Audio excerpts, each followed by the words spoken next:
Hello viewers, আসসালামু আলাইকুম। আজ আমি আপনাদের পালং পনির রান্না করে দেখাবো। আমি প্রায় ৩০০ গ্রামের মতো পনির নিয়েছি।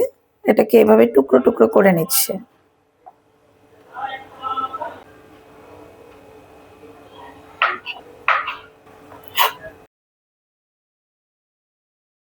আমি পালং শাক এতটুকু নিয়েছি, ১ আটি পালং শাক নিয়েছি, বেছে ধুয়ে নিচ্ছি।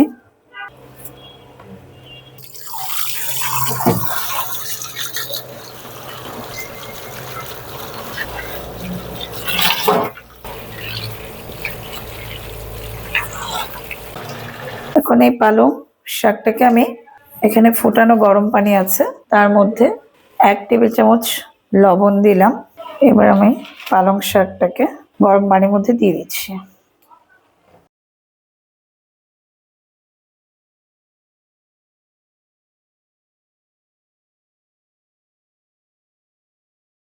এখানে গরম পানির মধ্যে দিয়ে দিচ্ছি, এটা রংটা সবুজই থাকবে, অনেক বেশি গাঢ়, যেটা পালং পনিরের সবচেয়ে অ্যাট্রাকটিভ বিষয়, গাঢ় সবুজ রংটা। একটুখানি জাস্ট ২-১ মিনিট রেখে আমি এটাকে উঠিয়ে ফেলবো। এই জন্য আমি একটু নর্মাল পানির মধ্যে বরফ পানি দিয়ে দিলাম। এই ঠান্ডা পানিটার মধ্যে আমি পালং পাতাগুলো দিয়ে দিব।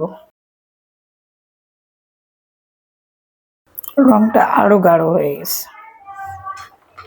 এটার মধ্যে আমি কিছুক্ষণ রাখবো।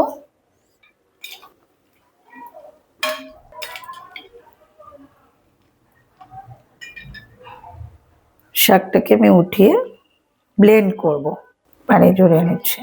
পালং শাক শরীরের জন্য ভীষণ উপকারী। যেসব বাচ্চারা মায়ের দুধ পায় না, পালং শাক দুধেরও বিকল্প হিসেবে কাজ করে। অল্প একটু পানি অ্যাড করছি এটার সাথে।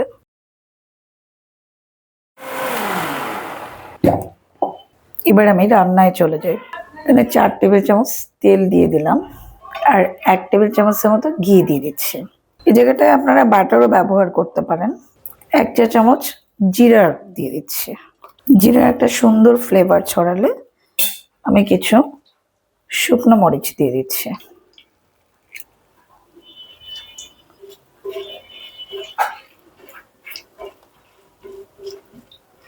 শুকনো মরিচ একটু ভেজে নিয়ে আমি এর মধ্যে থেতো করা রসুন দিয়ে দিচ্ছি। অনেকেই সবকিছুই একসাথে দিয়ে দেন, কিন্তু আসলে এরকম ধাপে ধাপে দিলে সেটার ফ্লেভারটা অনেক ভালো হয়।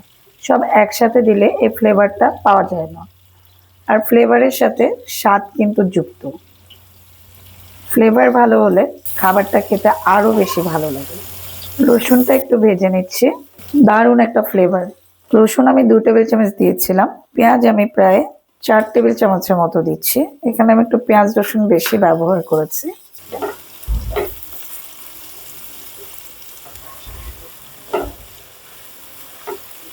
পেঁয়াজটা একটু ভেজে নিচ্ছি হালকা, এগুলো কাঁচা গন্ধ চলে যাচ্ছে। কাঁচা গন্ধ গেলে একটা খুব সুন্দর ফ্লেভার বেড়ে গেছে। সবকিছু মিলিয়ে জিরা, মরিচ, তারপরে রসুন, পেঁয়াজ সবকিছু খুব সুন্দর ফ্লেভার। এখন আমি এই দুটো টমেটো কুচি করে রেখেছি, সেটা দিয়ে দিচ্ছি।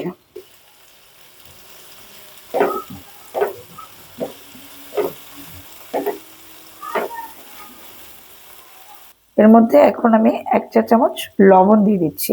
আগে থেকে পানিতে আমি লবণ দিয়েছিলাম, যে পানিতে পালং পাতা সেদ্ধ করেছি, সেজন্য এখন কম লবণ দিচ্ছি। তাছাড়া পনিরেও লবণ আছে, তাই লবণ দেওয়ার সময় খেয়াল রাখতে হবে। আপনারা আপনাদের পছন্দ মতো লবণ দিবেন। এখন ১/২ চা চামচের মতো হলুদ দিয়ে দিচ্ছি। তারপরে একসাথে নেড়ে নিচ্ছি। ৩ থেকে ৪ মিনিট টমেটো দেওয়ার পরে এভাবে আমি নাড়াচাড়া করেছি। টমেটো অনেকটা নরম হয়ে গিয়েছে। এই পর্যায়ে আমি পালংটা দিয়ে দেব। পালং তো ব্লেন্ডারে পিউরি করলাম, সেটাই ঢেলে দিচ্ছি। এখানে আরেকটু পানি দিচ্ছি, যেটা আমি পালংয়ের সাথে অ্যাড করব।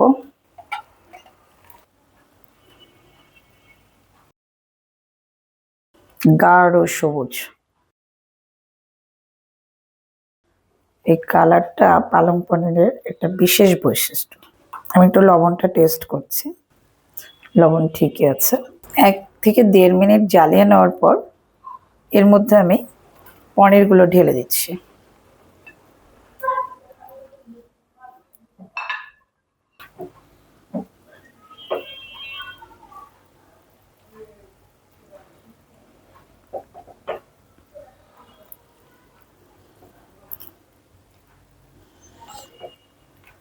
চুলার আঁচটা আমি মাঝারির চেয়ে হাইয়ে রেখেছি।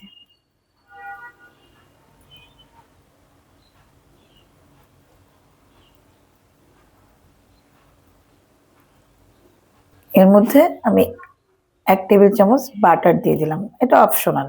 বাটার দিলে আরো ফ্লেভারটা ভালো লাগবে, তাই দিয়ে এটা গলা পর্যন্ত আমি নামিয়ে ফেলছি।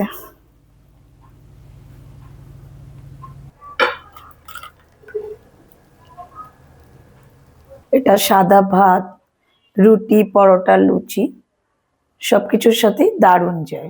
নামানোর পরে আমি সামান্য একটু গরম মশলার গুঁড়ো দিয়ে দিচ্ছি, এটা আপনাদের অপশনাল, দিলে দিবেন, না দিলে না দিবেন। এবার আমি একটু মিশিয়ে নিচ্ছি। হয়ে গেল আমার পালং পনির। আশা করি আপনাদের রেসিপিটি সহজ এবং ভালো লেগেছে। ভালো লাগলে প্লিজ আমার চ্যানেলকে সাবস্ক্রাইব করুন ও পাশে থাকা বেল আইকনটি ক্লিক করুন। আর যারা ইতিমধ্যেই সাবস্ক্রাইব করেছেন তাদের অসংখ্য ধন্যবাদ। সবাই ভালো থাকবেন। আল্লাহ হাফেজ।